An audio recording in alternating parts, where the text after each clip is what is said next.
நான் வந்து field out ஆனாலும் எஸ்கேக்காக அதெல்லாம் வாய்ப்பே கிடையாது. இன்னைக்கு ஷாருக் கான்ல ஆரம்பிச்சு எல்லாருக்கும் பாட்டு ஹிட்டு 1000 கோடிலாம் பார்த்துட்டாரு. இன்னும் 2000 இருக்கு, 3000 இருக்கு, 4000 இருக்கு. பல ரெக்கார்டுகள் நம்ம பண்ண வேண்டியிருக்கு சார். அனி சார் கல்யாணம் பண்ணுங்க சார், எங்களுக்கு மட்டும் 8 மணி ஆனால் வீட்டிலேருந்து ஃபோன் வரணும், எங்கே இருக்கீங்க, எப்போ வருவீங்க அப்படின்னு ஃபோன் வரணும். இவர் 8 மணிக்கு தான் எந்திரிப்பாரு ஜாலியா, இன்னைக்கு ஒர்க் பண்ணுவோமா அப்படின்னு. அதெல்லாம் பார்க்கும்போது நமக்கு ஒரு மாதிரி இருக்கும். அப்போல்லாம் நான் கேட்போம், ஏன் சார் கல்யாணம் பண்ண மாட்டேங்க? விடுங்க சார் ஜாலியாக இருக்கேன்னு. பட் அவர் ஜாலியாக இருந்தால் நமக்கு ஹிட்டு பாட்டு வருது. நமக்கு ஹிட்டு பாட்டு வேணுமா, அவர் கல்யாணம் நடக்கணுமான்னு யோசிச்சு பார்த்தேன். நமக்கு ஹிட்டு பாட்டு தான் வேணும். நீங்கள் ஒர்க் பண்ண ஹீரோஸ்லாம் பார்த்தா சூப்பர் ஸ்டார் ரஜினி சார், இந்த பக்கம் சிரஞ்சீவி சார், இந்த பக்கம் மகேஷ் பாபு சார், அப்புறம் ஆமீர் கான் சார், சல்மான் கான் சார், இந்த வரிசையில் சிவகார்த்திகேயனையும் சேர்த்துக்கிட்டதுக்கு ரொம்ப தேங்க்ஸ். என்னைக்காவது ஒரு நாள் நான் வந்து முருகதாஸ் சார் டைரக்ஷனில் நடிக்கணும், சங்கர் சார் டைரக்ஷனில் நடிக்கணும், அதுதான் என்னுடைய ஆசை. அதுக்கு என்னுடைய திறமையும் வியாபாரத்தையும் நிச்சயமாக வளர்த்துக்குவேன்னு சொல்லி பேசியிருந்தேன். அப்போ அந்த ஆடியோ லான்ச் வந்தப்போ அப்போ தான் அந்த சோஷியல் மீடியா ஆரம்பித்த டைம். அதில் எல்லாருமே நிறையா கிண்டல் பண்ணாங்க. 2 படம் ஓடிடுச்சுன்னா உடனே உனக்கு முருகதாஸ் படம் கேட்குதா, சங்கர் படம் கேட்குதான்னு சொன்னாங்க. ஏன்னா விமர்சனங்கள் பார்க்காத ஆளே கிடையாது. சச்சின் டெண்டுல்கர் எல்லாருக்கும் பிடிச்சவர் தான். அவர் என்ன சொன்னாங்க, 90s வந்தாலே நர்வஸ் ஆயிடுவாரு, அவர் அவுட் ஆயிடுவார். டேய் 100 அடிச்சவனாடா, 90 வந்தா நர்வஸ் ஆகுறான், என்னடா பேசுறீங்க? அப்பேற்பட்ட சாதனை பண்ண அவருக்கே விமர்சனங்கள் வருதுன்னா நம்ம இப்பதான் ஆரம்பிச்சு போயிட்டு இருக்கோம். நம்ம மேலே விமர்சனங்கள் வரும், அதுல நல்லதை எடுத்துப்போம். என்ன நம்ம மேல புதுசா விமர்சனம் வருது. நான் ஏதாவது ஒரு படம் நல்லா இருக்குன்னு கூப்பிட்டு பாராட்டணும், இதோ இவரு பாராட்டுறாருப்பா இந்த படத்தை அப்படின்றாங்க. ஒட்டுமொத்த அரங்கும் யாருடைய குரலுக்காக காத்துட்டு இருக்கோ, அரங்கத்திலையும் சரி ஆன்லைன்லையும் சரி எவ்வளோ பேர் ரசிச்சுட்டு இருக்கீங்க, வெயிட் பண்ணிருக்கீங்க அப்படின்றது தெரியும். என்னால் இவ்வளோதான் முடியும் அப்படின்னு முடிவு பண்ணுறது யாருமே பண்ணக்கூடாது. நான் என்னால் எதுவும் முடியும் அப்படின்னு நம்பிக்கை வைத்தவர் அவர். அவருக்குன்னு ஒரு பாதையை உருவாக்கினார், அதில் ஜெயிச்சார். இவர் போகும் பாதையில் ஜெயிக்கும்போது நாங்கள் எல்லாரும் ஜெயிச்சோம் அப்படின்ற மகிழ்ச்சி நம்ம உட்கார்ந்துருக்க ஒவ்வொருத்தரும் கொண்டும். இங்கே வந்திருக்கிற எல்லாருக்கும் ஃபர்ஸ்ட் வணக்கம். என்னோட மதராசி டீம், ப்ரெஸ், மீடியா, தானு சார், ஆர்பி சௌத்ரி சார், இங்கே வந்திருக்கிற கெஸ்ட்ஸ், ஃபேமிலி, இங்கே இருக்க ஸ்டூடெண்ட்ஸ் எல்லாருக்கும் வணக்கம்.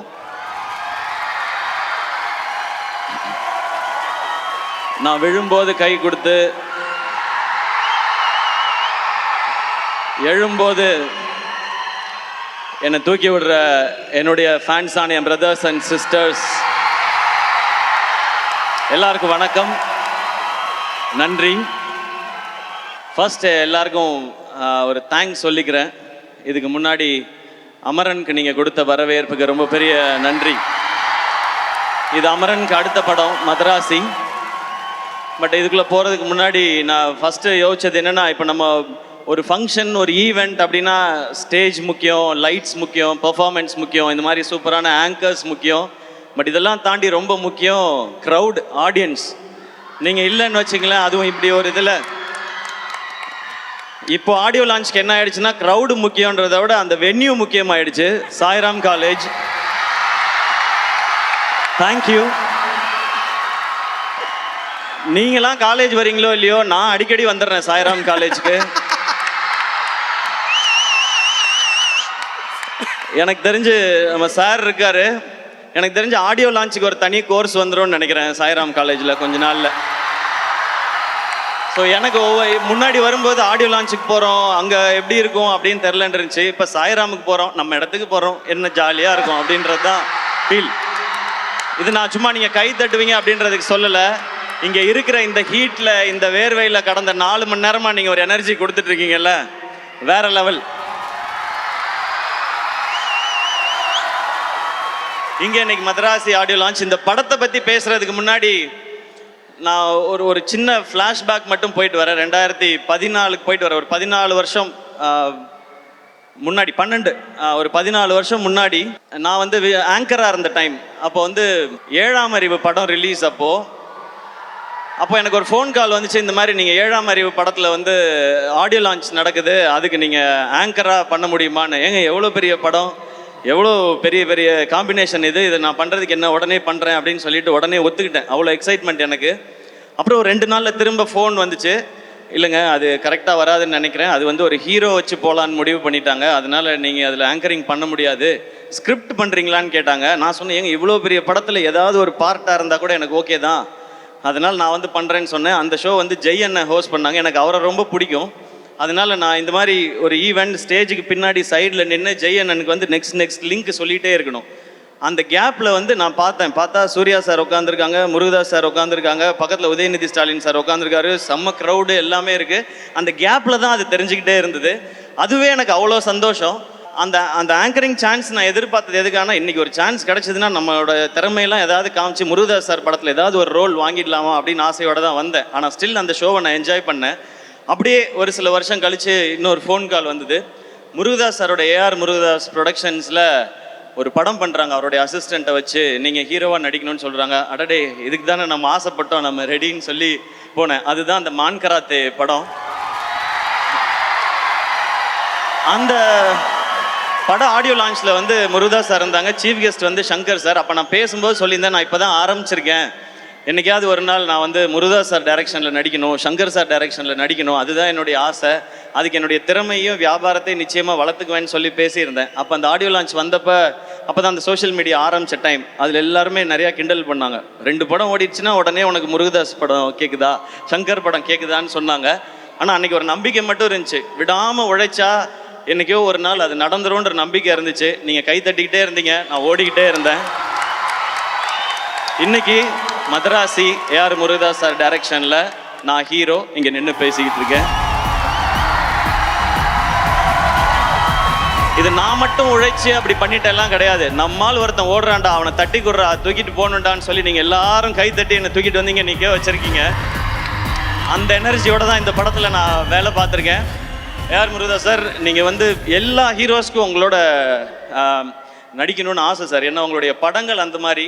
உங்களுடைய முதல் படம் தலையோட தீனா, அவருக்கு தலைன்னு டைட்டில் கிடைச்ச படம். அந்த ஃபஸ்ட்டு ஷாட் ஞாபகம் இருக்குது. அவர் அந்த தண்ணியில் அவருடைய கால் ஷாட் ஒன்று வரும், ஒரு கண்ணாடி ஒன்று உடஞ்சிருக்கு, அதில் அவர் கண்ணு ஷாட் ஒன்று வரும், அது எனக்கு ஞாபகம் இருக்குது. அதுக்கடுத்து நீங்கள் கேப்டனை வச்சு ரமணா பண்ணீங்க. அது வரைக்கும் நம்ம பார்த்த கேப்டன் வேற, ஒரு மாஸ் ஹீரோவாக இருந்த கேப்டனை மாஸ் லீடராக மாற்றினது ரமணா படமும் அவருடைய அந்த லுக்கும் பர்ஃபார்மன்ஸும். அதுக்கப்புறம் கஜினி சொல்லவே வேணாம். சூர்யா சாரை பயங்கரமாக நம்ம ரசிச்சுட்டு இருக்கும்போது அவருக்கு 2 ஷேடு. இந்த பக்கம் வந்து சஞ்சய் ராமசாமின்னு பயங்கர ஸ்டைலிஷாக ஒரு லவர் பாயாக ஒரு சைடு, இன்னொரு சைடு அந்த மொரட்டு ஆக்ஷனாக அவருடைய லுக். அதுக்கப்புறம் துப்பாக்கி, அது தமிழ் சினிமாவில் ஹீரோஸோட மாஸை ரீடிஃபைன் பண்ண படம். அதில் விஜய் சார் எப்படி இருந்தாங்க, அந்த ஐ எம் வெயிட்டிங்கிறது பயங்கர ஸ்பெஷல். அதுக்கப்புறம் நீங்கள் கத்தி பண்ணீங்க, தர்பார் பண்ணீங்க. அது மட்டும் இல்லாமல் நீங்கள் ஒர்க் பண்ண ஹீரோஸ்லாம் பார்த்தா சூப்பர் ஸ்டார் ரஜினி சார், இந்த பக்கம் சிரஞ்சீவி சார், இந்த பக்கம் மகேஷ் பாபு சார், அப்புறம் ஆமீர் கான் சார், சல்மான் கான் சார், இந்த வரிசையில் சிவகார்த்திகேயனையும் சேர்த்துக்கிட்டதுக்கு ரொம்ப தேங்க்ஸ். எனக்கு இதெல்லாம் ரொம்ப சர்ரியல் மூமெண்ட் சார். இதெல்லாம் நான் இதுக்கு ஆசைப்பட்டு வரல, ஆனால் இந்த மாதிரிலாம் என்னைக்காவது நடக்கும்னு ஒரு துளி நம்பிக்கையோடு தான் இந்த மேடைக்கு வந்தேன். இதில் நான் இங்கே தமிழ்நாட்டு மக்கள் எல்லாருக்கும் எவ்வளோ பெரிய நன்றி சொன்னாலும் பத்தவே பத்தாது. முருகதாஸ் சாரோட எனர்ஜி, அவருடைய கதை சொல்கிற விதம், இது வந்து தமிழ்நாட்டு மக்கள் எல்லாருக்குமே ரொம்ப பிடிச்சது. எனக்கு இன்னொரு பர்சனலாக ஒரு கனெக்ஷன் இருக்குது. முருகதாஸ் சார், உங்கள் பேரில் என் அப்பா பேரும் இருக்குது, அது ஒரு கனெக்ஷன். என் அப்பாவுக்கு ரொம்ப பிடிச்ச இயக்குனர் நீங்கள். ரமணா அவருக்கு ரொம்ப ரொம்ப பிடிக்கும். ஐ திங்க் இன்னைக்கு அப்பா இருந்தால் பயங்கர ஹாப்பியாக இருந்திருப்பாங்கன்னு நினைக்கிறேன். இப்படி ஒரு டேரக்டரோட நம்ம பையன் ஒர்க் பண்ணுறான்னு சொல்லி. உங்களோட படத்தில் இருக்க விஷுவல் ஆகட்டும், ஹீரோயிசம் ஆகட்டும், சாங்ஸ் ஆகட்டும், பஞ்சஸ் ஆகட்டும், ஃபைட் எல்லாமே ரொம்ப ஸ்பெஷல் சார். இது நீங்கள் ஒரு இன்டர்வியூவில் சொல்லியிருந்தீங்க, என்கிட்டையும் சொன்னீங்க. இந்த கதை ரொம்ப வருஷத்துக்கு முன்னாடி எஸ்ஆர்கேக்கு சொன்னேன் அப்படின்னு சொல்லி சொன்னீங்க. இந்த எஸ்ஆர்கே பண்ண வேண்டிய படம் இந்த எஸ்கே பண்ணதே ஒரு பெரிய பெரிய பாக்கியம் சார். இது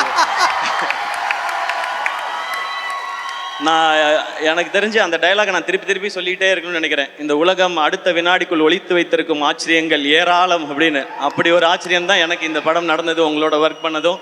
உங்களோட ஒர்க் பண்ண இத்தனை நாளும் நீங்கள் கொடுக்குற எனர்ஜி. சார் வந்து ரொம்ப ரேராக தான் டென்ஷன் ஆவாங்க, ஏன்னா ரொம்ப கூல், கரெக்டாக வேலை நடந்தால் போய்ட்டேன். அப்படி சாரையே டென்ஷன் ஆக்குற குரூப் இருக்காங்க இங்கே, அவரோட ஏடிஸ். ஸோ உங்களுக்கும் உங்கள் டீமுக்கும் ரொம்ப பெரிய நன்றி. இது பெரிய ஜேர்னி. சாரோட நம்மளால் நிறையா பேச முடியாது, ஏன்னா சார் ரொம்ப ரொம்ப சீனியர். நான் 10th படிச்சுட்டு இருக்கும்போது சாரோட ஃபஸ்ட்டு படம் வந்துச்சு. இன்றைக்கி என் பொண்ணு 7th படிச்சுட்டு இருக்கா. ஸோ அதனால் அந்த ஒரு டிஃப்ரென்ஸ் இருக்குது அது. பட் உங்கள் ஏடி டீமோட தான் சார் நிறையா டைம் ஸ்பெண்ட் பண்ணிட்டே இருப்பேன். அது ஒரு செம்ம எனர்ஜி. அது இந்த படம் மொத்த எக்ஸ்பீரியன்ஸுமே எனக்கு செம்மையான எக்ஸ்பீரியன்ஸ். அண்ட் நீங்கள் இந்த படம் ஆரம்பிக்கும் போது ஒரு ஜாலியாக அழகாக சிம்பிளாக அப்படியே லவ் போய் அப்படியே ஆக்ஷனுக்கு மாற்றிருக்காங்க. நான் ஒன்றுமே யோசிக்கல. நான் சார் என்ன சொல்கிறாங்களோ அதை கேட்கணும்னு நினச்சேன். அண்ட் முதல்ல சார் வந்து படம் பண்ணலான்னு சொன்னப்போ எனக்கு பயங்கர எக்ஸைட்மெண்ட்டாக இருந்துச்சு. சார் சூப்பர் சார், ரொம்ப தேங்க்ஸ் சார் அந்த ஆப்பர்ச்சுனிட்டிக்குன்னு. நான் கதை இன்னொரு நாள் சொல்கிறேன்னு சொன்னாங்க. அந்த கதை கேட்க போகிற அன்னைக்கு நான் ஃபஸ்ட்டு போய் சாருக்கு ஃபஸ்ட்டு சொல்லணும்னு நினச்சது, சார் எனக்கு வந்து தீனா மாதிரி, ரமணா மாதிரி, கஜினி மாதிரி, துப்பாக்கி மாதிரி ஒரு படம் வேணும்னு நான் கேட்கவே கூடாதுங்கிறதுல ரொம்ப கிளியராக இருந்தேன். ஏன் அப்படின்னா நான் ஏன் படங்களை பார்ட் 2 எடுக்கவே ரொம்ப யோசிப்பேன். நான் இது வரைக்கும் ரீமேக் பண்ணதில்லை 23 படத்தில். அப்படி இருக்கும்போது அதெல்லாம் தமிழ் சினிமாவோட ஐகானிக் ஃபிலிம்ஸ். அதை திருப்பி பண்ணணும்னு நினைக்கிறதே தப்பு. நான் ரசித்த படங்கள் அது. பட் அதில் இருக்க இம்பேக்ட் கொடுக்குற அளவுக்கு ஒரு கதை இருக்குன்றதை தான் நான் நம்பிக்கையோடு போனேன். ஸோ அந்த ஃபஸ்ட் ஹாஃப் சொல்லி முடித்தோடனே இன்டர்வல் கேட்டோடனே எனக்கு பயங்கர குஷி ஆகிடுச்சு. அப்புறம் செகண்ட் ஹாஃப் வந்து உங்களுக்கு ஐடியா மட்டும் நான் இன்னொரு நாள் சொல்கிறேன்னு சொல்லி இந்த நரேஷன்லாம் ஒவ்வொரு நாளும் செம்மையாக இருந்துச்சு. அது ஷூட்டிங் ஸ்பாட் எதுவாக இருந்தாலும் சார் ஒரு அழகான ஸ்மைலோடே இருப்பாங்க. நான் ரொம்ப பெரிய டைரக்டர், நீ ஜூனியர் அப்படின்றதெல்லாம் அவங்க கொடுக்கவே இல்லை. ஒரு ஹீரோ அப்படின்னா அவங்களுக்கு என்ன ரெஸ்பெக்ட் கொடுக்கணுமோ அதை தெளிவாக கொடுத்தாங்க. அதனால தான் சார் இன்றைக்கும் ஒரு டாப் டைரக்டராக இருந்துகிட்டே இருக்காங்கன்னு நினைக்கிறேன். தேங்க்யூ ஸோ மச் சார், இந்த படத்துக்கும் இந்த ஜேர்னிக்கும் இந்த எக்ஸ்பீரியன்ஸ்க்கும். இப்போ அப்படியே நான் டீமில் ஒவ்வொருத்தருக்காக வரேன். நான் ஆரம்பிக்கிறதுக்கு முன்னாடி ப்ரொடியூசர் அவங்கள பற்றி பேசுகிறேன். திருப்பதி பிரசாத் சார். இப்போ நீங்கள் பார்த்தீங்க, அவர் வந்து வேட்டி சட்டை போட்டு ரொம்ப சிம்பிளாக சாதாரணமாக இருக்கார். அவர் அப்படி கிடையாது. திருப்பதியில் பாதி அவரோட தான். சார் நம்ம வந்து சார் ரொம்ப கஷ்டப்பட்டு இந்த படம் பண்ணுது சார் எனக்கு தெரியும் சார், திருப்பதியில் நீங்கள் எப்படின்னு எனக்கு தெரியும் சார் அப்படின்வேன். சார் வந்து திருப்பதியிலேருந்து எப்போ வந்தாலும் எனக்கு திருப்பதி கோயிலும் லட்டும் ரொம்ப ரொம்ப பிடிக்கும். எப்போ வந்தாலும் அந்த லட்டு வாங்கிட்டு வருவார். எனக்கு லட்டு நான் ஆசையாக வாங்குறத பார்த்துட்டு எவ்ரி டைம் வரும்போது, சார் லட்டு கொடுக்குதோ, துட்டு எப்போ சார் கொடுக்குதோ அப்படின்னு சொல்லி நான் கேட்பேன். ஃபர்ஸ்ட் லட்டு கொடுக்குதோ, அப்புறமா துட்டு கொடுக்குதோ அப்படின்னு சொல்லுவார் அவர். அவரோட பேசுகிறதே ரொம்ப ரொம்ப ஸ்வீட்டான ஒரு எக்ஸ்பீரியன்ஸ். அவர் ஒரு பயங்கரமான ஆள். அது உங்களுக்கு இந்த படம்லாம் பார்த்தீங்கன்னா தெரியும். இப்படி ஒரு படத்தை இப்படி எடுக்கணும்னு நினச்சது. ஸோ இந்த படத்துக்கு நீங்கள் செலவு பண்ணியிருக்கிறது அதெல்லாமே ஃபஸ்ட்டு பேசும்போது இந்த காம்பினேஷன் அமைக்கிறது வந்து இது மாவீரன் ஷூட்டிங் நடந்துட்டு இருக்கும்போது ஆரம்பித்தது இந்த ஜேர்னி. அப்போ நமக்கு இருந்த வியாபாரத்துக்குள்ளே ஆனால் முருகதாஸ் சார் இதில் அகாமடேட் பண்ணணும், எல்லாருக்கும் சேலரி கொடுக்கணும், ஒரு படத்துக்கும் செலவு பண்ணணும். நான் அவர்கிட்ட சொன்னது அதான், எனக்கு சேலரி பேசிக்காக என்ன சேலரியோ அதை கொடுங்க சார், நீங்கள் படத்துக்கு செலவு பண்ணுங்கள் சார், அப்புறமா ப்ராஃபிட் வரும்பொழுது நான் அதில் ஷேர் பண்ணிக்கிறேன் சார்னு சொன்னேன். சூப்பர் சார், நல்லா சொல்லிச்சு சார், நம்ம இப்படி பண்ணது சார் அப்படின்னு சொல்லி சூப்பராக பண்ணார். பட் படத்துக்கு அவர் எந்த குறையும் வைக்காமல் அப்படி பண்ணியிருக்காரு. என்னை நல்லா பார்த்துக்கிட்டீங்க sir. Thank you so much sir Prasad sir. And படத்தோட டெக்னீஷியன்ஸ் வந்துடுறேன். சுதீப் எலமன் டிஓபி. இப்போ சார் சொன்னார்ல விரல் வந்து கட் ஆகிடுச்சின்னு சொல்லி, உண்மையிலே தான் நான் ஹாஸ்பிட்டலில் போய் பார்க்குறேன், இந்த விரல் போயிடுச்சு சார் அப்படின்னாரு. விரல் போயிடுச்சா, என்ன சாதாரணமாக சொல்கிறீங்க, அது விடுங்க அது பிரச்சனை இல்லை அப்படின்னு. நம்ம ஷூட் பண்ணிட்டு இருக்கும்போது அவரை பார்த்தோன்னா திடீர்னு கேமரா பக்கத்தில் இருக்க மாட்டார். எங்கடா காணோம் அப்படின்னு பார்த்தா 2 சிகரெட்டை இழுத்துட்டு அந்த குடுமையை அள்ளி முடிஞ்சாருன்னா கேமரா வச்சுட்டு சிவதாண்டவம் ஆடிடுவார். அந்த மாதிரி ஒரு ஆள் அவர். அண்ட் நான் ரோப்பில் இருக்கேன். இப்போ இந்த படத்தில் வந்து அபே வந்து என்ன பண்ணுவாப்லாம், சார் ஷார்ட் ரெடி சார் அப்படின்னு கூப்பிட்டு போவாப்ல. அந்த ஷார்ட்டெல்லாம் எப்படி இருக்குன்னா 80 அடி ஹைட்டில் ரோப்பில் தொங்குறது, 60 அடி ஹைட்டில் ரோப்பில் தொங்குறது. நான் அந்த ஒரு பாலத்தில் இருந்து சார் பாலத்தில் ஷார்ட் சார்னு சொல்லி தூக்கி இந்த பாலத்துலேருந்து நீங்கள் குதிக்கிற மாதிரி ஷார்ட். ஐயோ ஆக்ஷன்னா இந்த அளவுக்கு ஆக்ஷனாவாக இருக்கும், அந்த மாதிரி இருக்கும். ஒரு ஷார்ட்டில் நான் இப்போ சார் சொன்ன ஷார்ட் தான், நான் மேலே ரோப் கட்டி ஏறிட்டே இருக்கேன். பக்கத்தில் அவரும் ரோப்பில் வந்து என்னை தாண்டி போயிட்டுருக்காரு. சேட்டா எந்த இவடே என்ன ஷார்ட்டு ஒரு சாயா அடிக்குமோ அப்படின்னா ஃபஸ்ட்டு டைவ் அடிக்கும், அப்புறமா சாயா அடிக்கும் அப்படின்வாரு. அந்த மாதிரி ஒரு ரொம்ப அட்வென்ச்சரஸான ஒரு ஆள் Sudeep LMN. But Crazy working with you brother. அதுவும் ஃபைட்டு அவரும் கெவினும் சேர்ந்து எடுத்திருக்க விதம் டெஃபினட்டாக நீங்கள் லவ் பண்ணுவீங்க. இப்போ ட்ரெய்லர் பார்க்குற எல்லாருமே ஆக்ஷன் சூப்பராக இருக்குன்னு சொல்கிறாங்க. Kevin and Stephen great job, thank you. அதுக்கப்புறம் art director Arun, Maaveeran work பண்ணவர். மாவீரனில் நீங்கள் பார்த்த எல்லாமே மேக்ஸிமம் செட்டு தான், அதெல்லாம் ஒர்க் பண்ணவர் அவர் தான். இன்றைக்கி அந்த படத்துக்கு ஒரு பெரிய வரவேற்பு இருக்குது. மாவீரன் அப்படின்னா ஒரு ஸ்பெஷல் ஃபிலிமாக வச்சுருக்காங்க. அதுக்கப்புறம் இந்த படத்தில் சேர்ந்தது ரொம்ப ரொம்ப சந்தோஷம். And artist Vikranth brother, Shabeer brother, இவங்களோடலாம் ஒரு சூப்பர் எக்ஸ்பீரியன்ஸ். அண்ட் இந்த படத்தில் பிஜு மேனன் சார் நடிக்கிறாருன்னு பயங்கர எக்ஸைட் ஆகிட்டேன். ஏன்னா எல்லார் மாதிரியும் நானும் ஐயப்பனும் கோஷியமுக்கு பயங்கரமான ஃபேன். அதுலேயும் அந்த செருப்பை கழட்டி விட்டுட்டு ஒரு ஷாட் போவார்ல, அதெல்லாம் பார்த்து நம்ம பயங்கர பேஜாராயிருக்கோம். ஷூட்டுக்கு வருவார், அவர் ஷூட்டில் நடந்து வரும்பொழுது வந்து ஹாய் ஹலோ அப்படின்னு சொல்லுவார். நமக்கு பக்குன்னு இருக்கும். அந்த மாதிரி ஒரு வாய்ஸு, ஒரு ப்ரெசன்ஸ். பட் பேசினா ஒரு ஒரு ஒரு க்யூட்டான ஒரு பேபி, அவ்வளோ நல்ல ஹார்ட் அவருக்கு. இந்த படம் பண்ணிகிட்டு இருக்கும்போது நான் ப்ரொடக்ஷனில் ஒரு படம் ரிலீஸ் ஆச்சு, இல்லை கொட்டுக்காளி ரிலீஸ் ஆச்சு. அப்போ அவர் என்கிட்ட வந்து சொன்னார், டக்குன்னு வந்து படம் ரிலீஸ் இல்லை அப்படின்னாரு. ஆமாம் சார், கேரளாவில் என்ன ப்ரமோஷன்னாலும் என்னை கூப்பிடுங்க, நான் வந்து பண்ணித்தரேன் அப்படின்னாரு. Thank you so much sir. Your ஒரு கிரேட் பர்சன் சார். உங்களோட ஒர்க் பண்ணது, கற்றுக்கிட்டது, வாய்ஸை எப்படி ஒரு சீனுக்கு யூஸ் பண்ணுங்கிறத நான் அவர் நடிக்கும்போது பார்த்துக்கிட்டே இருந்தேன். Thank you so much sir. இந்த படத்தில் நீங்கள் நடித்தது, உங்கள் கூட நான் நடித்தது எனக்கு ரொம்ப ரொம்ப சந்தோஷம் சார். அண்ட் இந்த படத்தில் ராஜேஷ்ன்னு சொல்லிட்டு எனக்கு இந்த கேரக்டருக்காக ஆக்டிங் ட்ரெயின் பண்ணி கொடுத்தார் ராஜேஷ். அவர் இந்த படத்தில் நடிச்சும் இருக்காரு. இதுக்கு யாராவது ஒருத்தர் அப்படி வேணும்னு சார் கேட்கும் பொழுது எனக்கு ரொம்ப சந்தோஷமாக இருந்துச்சு. இப்படி யாராவது ஒருத்தர் நம்மளை கைட் பண்ண நல்லா இருக்கும். சாரோட ஸ்கிரிப்ட், அவருடைய டைரக்ஷன் எல்லாம் என்னை எவ்வளோ நல்லா பெர்ஃபார்ம் பண்ண வச்சோம். இந்த படம் பார்த்து உங்களுக்கு பிடிச்சதுன்னா அதில் ஒரு பங்கு ராஜேஷ் அவர்களுக்கும் இருக்குது. Thank you so much Rajesh. எனக்கு கூடவே இருந்து அவ்வளோ பார்த்துக்கிட்டாரு டப்பிங் வரைக்கும். தேங்க்யூ. ருக்மிணி, இந்த படம் மதராசின்றது ஒரு ஒரு ஒரு மேட்னஸ், ஒரு ஆக்ஷனாக இருக்கட்டும், லவ்வாக இருக்கட்டும், அது ஒரு மேட்னஸ். அது லவ் எவர்கிரீன். தியாகராஜ பாகவதர் காலத்தில் ஆரம்பித்து அனிருத் அவர்களுடைய காலம் வரைக்கும் லவ்ங்கிறது வந்து எப்போவுமே எவர்கிரீனாக இருக்கிறது. அந்த காலத்துலலாம் லவ் ரொம்ப நல்லா இருந்துச்சுப்பா. இந்த காலத்தில் இந்த ஜென்சி பசங்க லவ்வே சரியில்லைப்பா அவனுங்க, அப்படிலாம் கிடையவே கிடையாது. எல்லா காலத்துலேயும் லவ்ங்கிறது பியூர். லவ் பண்ணுற பசங்களாகட்டும், லவ் பண்ணுற பொண்ணுங்களாகட்டும், உண்மையாக ஒரு பார்ட்னர் கிடச்சிட்டா அவங்களுக்காக என்ன எக்ஸ்ட்ரீமுக்கும் போவாங்க, என்ன வேணாலும் செய்வாங்க. அப்படி உண்மையாக ஒரு லவ் கிடைச்சா அந்த மாலதின்ற பொண்ணுக்காக ரகு என்ன எக்ஸ்ட்ரீம் வரைக்கும் போவான் அந்த பொண்ணுக்காக அப்படின்றது தான் இதனுடைய ரொம்ப கோர் தாட். கதையை ஒன்றும் ரொம்ப இல்லை சார். ஸோ அதான் சொல்லிட்டேன், அப்புறம் என்னன்றீங்களா சார்? இல்லை ஓகே சார், அவ்வளோதோடு நிறுத்திக்கிறேன் சார். நான் அதுக்கு ஒரு கேரக்டர் வேணும்போது சார் சொன்னாங்க ருக்மிணி இந்த ரோலை பண்ணுறாங்க அப்படின்னு சொன்னாங்க. ஏன்னா அந்த லவ்ன்றது அந்த அந்த அந்த ஹீரோயினையோ அந்த பொண்ணையோ நமக்கு ரொம்ப பிடிக்கணும். ஏன்னா ரியல் லைஃப்பில் பார்த்தீங்கன்னா ஒரு பையன் தான் ஹீரோவாக உணர்றதே ஒரு பொண்ணு அந்த பையனை திரும்பி பார்க்கும்போது தான். அந்த பொண்ணு அவனை லவ் பண்ணும்போது தான் அவன் தான் ஒரு ஹீரோன்னு நினச்சி இருப்பான் அவன். அதுவும் ஒரு பொண்ணு காலத்துக்கும் நான் உன் கூடயே வரேன்னு கையை பிடிச்சிட்டான்னா அவன் சூப்பர் ஹீரோ தான் அது. ஸோ அப்படி ஒரு கேரக்டர் ஒரு பொண்ணு இருக்கணும்னா அதுக்கு ருக்மிணின்னு சொல்லும்போது நான் அந்த டைம் தான் சப்தசாகரதா செல்லோ பார்த்துருந்தேன். கரெக்டாக சொல்கிறேன்னா ஓகே, அதோட சைடியே பார்த்துருந்தேன் நான். அப்புறம் இவங்க அந்த கேரக்டருக்கு ரொம்ப நல்லா இருப்பாங்க. இந்த படம் பார்க்குற எல்லாருக்கும் மாலதியை ரொம்ப பிடிக்கும். அவங்கள பார்த்தா இந்த பொண்ணுக்காக என்ன வேணால் செய்யலான்னு தோணும்.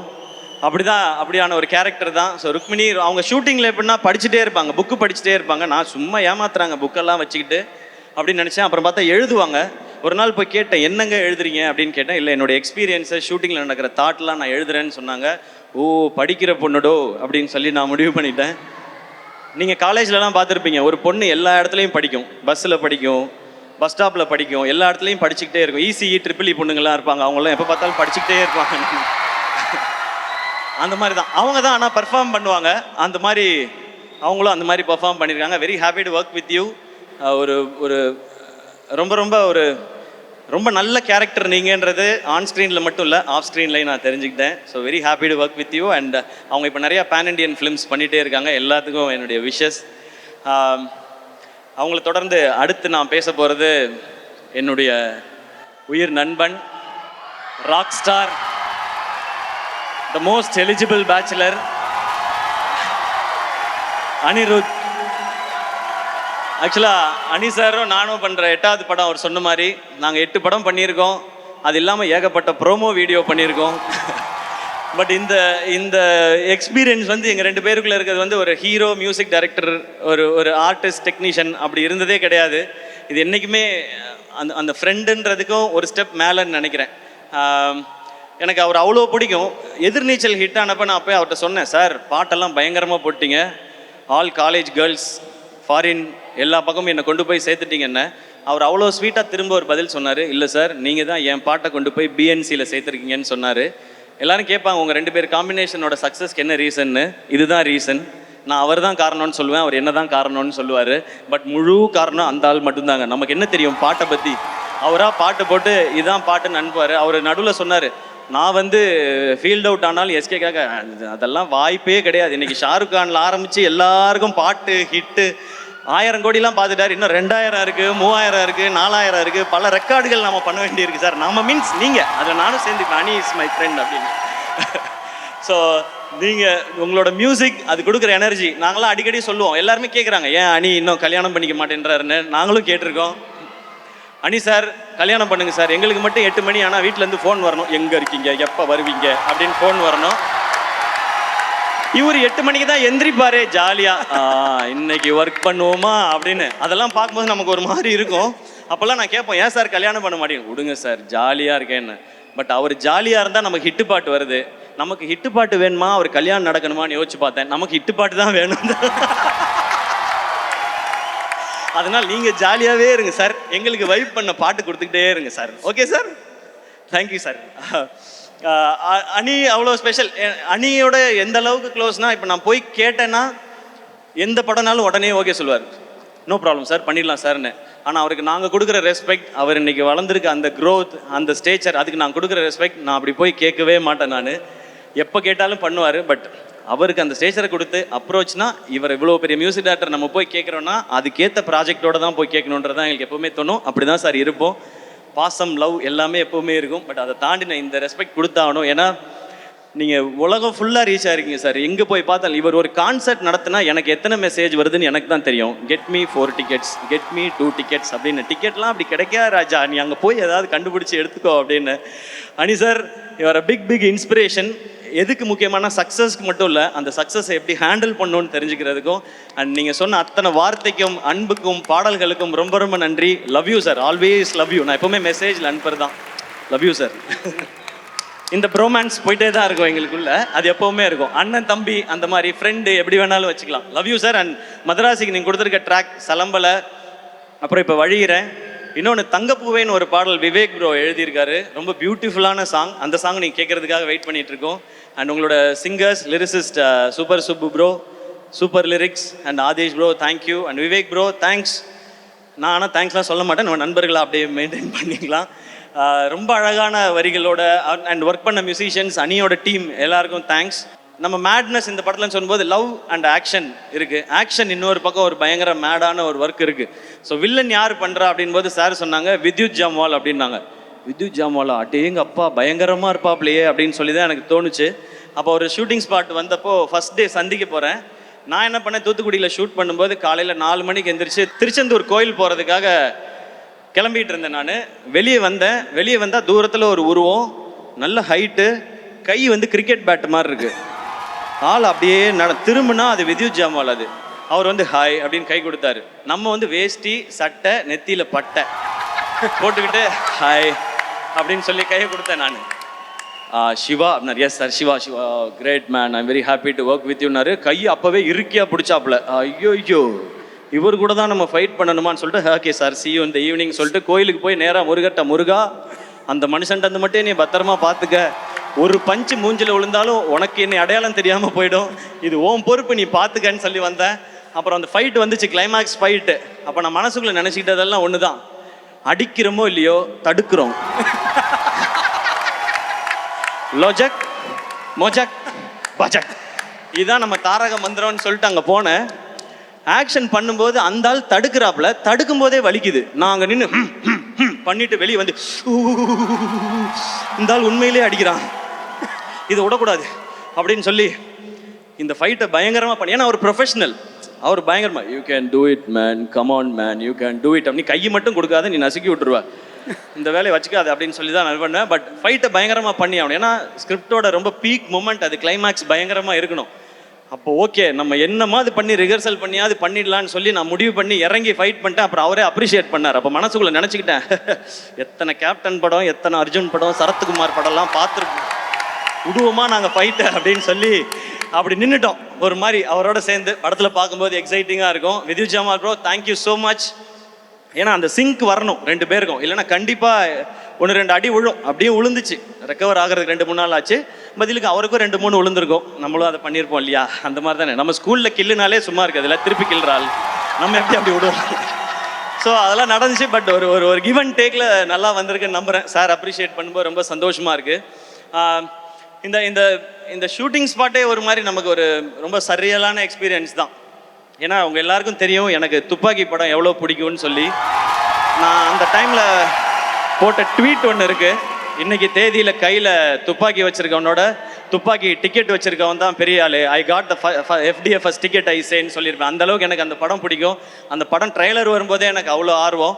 இப்போ ஷூட்டிங்கில் யோசிச்சு பாருங்க, எனக்கு இந்த பக்கம் துப்பாக்கி டைரக்டர், இந்த பக்கம் துப்பாக்கி வில்லன், நடுவில் நம்ம அண்ட் இதுக்கு நடுவில் வந்து விஜய் சார் வந்து அவரோட ஒரு சீன் நமக்கு துப்பாக்கி கொடுக்குற மாதிரி. இதை எதிர்பார்த்து அன்னைக்கு அந்த ட்வீட் நான் போடலை, சார் படத்தில் நடிப்பேன்னு நினச்சி நான் போடல, இதெல்லாம் நடக்கும்னு நினச்சி போடல. இது கடவுளும் நீங்களும் கொடுத்தது, இப்படி தான் நடக்கணும்னு நீங்கள் முடிவு பண்ணியிருக்கீங்க, அதுபடி போயிட்டுருக்கு. ஸோ இது அத்தனைக்கும் உங்கள் எல்லாருக்கும் நான் நன்றி சொல்லணும்னு நினைக்கிறேன். அண்ட் இவ்வளோ தூரம் அதை பேசிட்டதுனால அந்த ஒரு மேட்ரை இங்கே பேசிடலான்னு நினைக்கிறேன் நான். ஏன்னா இவ்வளோ தூரம் அப்படியே நார்மலாக தான் இருந்துச்சு. சரி, அது வேணுமா வேணாமான்னு மைண்டுக்குள்ளே ஓடிட்டே இருக்குது. பட் துப்பாக்கி இதெல்லாம் பேசியாச்சு, அதனால் நான் அதையும் பேசிடுறேன். இந்த விஜய் சாரோட இந்த சீன் நடித்ததுக்கப்புறம் நிறைய பேருக்கு ரொம்ப சந்தோஷம், ரொம்ப அழகாக இருக்கேன் இந்த சீனுன்னு சொல்லி. நான் அதை பார்க்குற விதம் வந்து நல்லா பண்ணுற தம்பி, நீ இதை இன்னும் நல்லா பண்ணுன்னு அவர் தட்டி கொடுக்குறதா தான் நான் பார்த்தேன். ஆனால் ஒரு சிலர் என்ன சொல்ல ஆரம்பிச்சிட்டாங்கன்னா, இவர் வந்து அடுத்த தளபதியாக பார்க்குறாரு, இவர் வந்து அந்த தளபதியாக பார்க்குறாரு, இந்த தளபதியாக பார்க்குறாரு, குட்டி தளபதி, திடீர் தளபதி அப்படிலாம் சொல்கிறாங்க. நான் சொல்லிக்கிறது ஒன்றே ஒன்று தான், நான் அப்படி நினைக்கிற ஆளாக இருந்தால் அவரும் என்கிட்ட துப்பாக்கியை கொடுத்துருக்க மாட்டார், நானும் வாங்கியிருக்க மாட்டேன். அண்ணன் அண்ணன் தான், தம்பி தம்பி தான். இந்த லெவல்லையே நான் இதை புரிஞ்சுக்கிட்டு இப்படி தான் இருக்கணும்னு நான் நினைக்கிறேன். இதை இந்த மேடையில் தெளிவாகவும் சொல்லிக்கிறேன். ஏன்னா எங்கெங்கேயோ சொல்லி பார்த்தேன், அதை சிலர் விடுறதா இல்லை. இப்போ என்ன சொல்கிறாங்கன்னா, இவர் வந்து அவருடைய ரசிகர்களை பிடிக்கணும்னு நினைக்கிறார். அப்படிலாம் யார் ரசிகர்களையும் யாரும் பிடிச்சிட முடியாது ராஜா. ரசிகர்ன்றது ஒரு பவர், ஒரு பவர் அது. விஜய் சார் வந்து இன்னைக்கு நான் படம் லாஸ்ட் படம் நடிக்கிறேன், அடுத்து அரசியலுக்கு போகிறேன்னும் போது பின்னாடியே அவரோட நின்று போகிறாங்க. தலை அஜித் சார் மன்றத்தை கிளச்சி ரொம்ப வருஷம் ஆச்சு. நீங்கள் மன்றத்தை கிளச்சாலும் பரவாயில்ல, நாங்கள் உங்கள் கூட தான் நிற்போன்னு நிற்கிறாங்க. இந்த பக்கம் கமல் சார், அவர் மாதிரி பெர்ஃபார்ம் பண்ண இந்தியாவிலே ஆள் கிடையாது. அவர் வெற்றி தோல்வி இதெல்லாம் விட்டுட்டு உண்மையான கலைஞன், என்னோட கலைஞன், உலகநாயகன் கூட இன்னமும் நிற்கிறாங்க. இந்த பக்கம் சூப்பர் ஸ்டார் ரஜினிகாந்த் சார் 50 வருஷமா சூப்பர் ஸ்டாராக நிற்கும் போது அவங்களோட நிற்கிறாங்க. இந்த மாதிரி தான் அடுத்திருக்க Suriya sir, Vikram sir, Simbu sir, Dhanush சார்னு இவங்க எல்லாருக்கும் ரசிகர்கள் இருக்கிறாங்க. அப்படி போய் அவங்க ரசிகர்களை நம்ம எடுத்துக்க முடியாது, நம்ம ரசிகர்களை சம்பாதிக்கணும். என்னோட ஸ்ட்ரென்த்துக்கு நான் ஏதோ ஒரு 13 வருஷம் போராடி விழுந்து எந்திரிச்சு கஷ்டப்பட்டு நான் கொஞ்சம் பேரை சம்பாரிச்சிருக்கேன் இங்கே.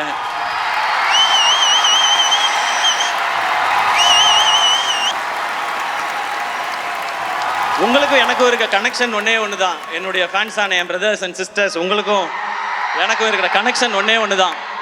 நான் நல்லா இருக்கணும், என் குடும்பம் நல்லா இருக்கணும், நான் ஜெயிக்கணும்னு நீங்கள் நினைக்கிறீங்க, அதே தான் நானும் நினைக்கிறேன். நீங்கள் நல்லா இருக்கணும், உங்கள் குடும்பம் நல்லா இருக்கணும், நீங்களும் வாழ்க்கையில் ஜெயிக்கணும்னு நான் நினைக்கிறேன். இவ்வளோ தான் நமக்குள்ளே இருக்க பாண்டிங். இதுக்குள்ளே 1000 விமர்சனம் வரும், அதை பற்றி நம்ம கவலைப்பட வேணாம். நல்ல விமர்சனங்கள் வந்தால் நம்மளை திருத்திக்கிறதுக்கு எடுத்துப்போம். தேவையில்லாத, ஏன்னா விமர்சனங்கள் பார்க்காத ஆளே கிடையாது. சச்சின் டெண்டுல்கர் எல்லாருக்கும் பிடிச்சவர் தான். அவர் என்ன சொன்னாங்க, 90s வந்தாலே நர்வஸ் ஆகிடுவார், அவர் அவுட் ஆகிடுவார். டேய் 100 அடித்தவனாடா 90 வந்தால் நர்வஸ் ஆகிறான், என்னடா பேசுகிறீங்கன்றது இருக்கும். இந்த பக்கம் இப்போ வந்தால் ஒரு IPL கொஞ்சம் ஒரு மாதிரி இருக்கும்போது தோனி அவரை பற்றி, அவர் எதுக்குங்க இதுக்கு என்னங்க ஏதுன்னா 5 IPL cup Chennai super Kings அடிச்சிருக்கு. இது போய் நீங்கள் இவர் இருக்கலாமா போகலாமான்னு. ஸோ அப்பேற்பட்ட சாதனை பண்ண அவருக்கே விமர்சனங்கள் வருதுன்னா நம்ம இப்போ தான் ஆரம்பித்து போயிட்டுருக்கோம். நம்ம மேலே விமர்சனங்கள் வரும், அதில் நல்லதை எடுத்துப்போம். என்ன நம்ம மேலே புதுசாக விமர்சனம் வருது. நான் ஏதாவது ஒரு படம் நல்லா இருக்குன்னு கூப்பிட்டு பாராட்டணும், இதோ இவர் பாராட்டுறாருப்பா இந்த படத்தை அப்படின்றாங்க. அவங்களுக்கு நம்ம என்ன பதில் சொல்ல முடியும்? நல்லது பண்ணுறதுக்கு நாங்கள் ஏன்டா யோசிக்கணும், இதை இப்படியே நாங்கள் பண்ணிட்டு போயிட்டே இருக்கோன்றதான் நம்ம சொல்லணும்னு நினைக்கிறோம். அதனால இதுக்குள்ளே உண்மையிலே நம்ம இந்த தவறை திருத்திக்கிட்டா நல்லா வரலான்ற விமர்சனங்கள் இருக்கும், அதை நம்ம கரெக்டாக கிராப் பண்ணிக்கணும். சோஷியல் மீடியாவில் எதையாவது சொல்லுவாங்க, முகம் தெரியாத ஆட்கள் நம்மளை ஏதாவது நம்ம கான்ஃபிடென்ஸை உடைக்க நினைக்கிறாங்கன்னா அதுக்கு நீங்கள் முதல்ல இதாகிடாதீங்க. ஏன்னா நம்மளுடைய இலக்கு இங்கே யாரையும் போட்டியாக நினைக்கிறது இல்லை, யாரையும் ஜெயிக்கிறது இல்லை, அன்பை சம்பாதிக்கிறது. நான் உங்களை சம்பாரித்த மாதிரி நீங்கள் என்ன சம்பாரித்த மாதிரி, இதுதான் நம்மளுடைய மெயின் மோட்டிவாக இருக்கணும். ஒரே ஒரு இன்சிடென்ட் மட்டும் சொல்லிடுறேன். அமரன் படம் வந்து டிவியில் டெலிகாஸ்ட் ஆச்சு.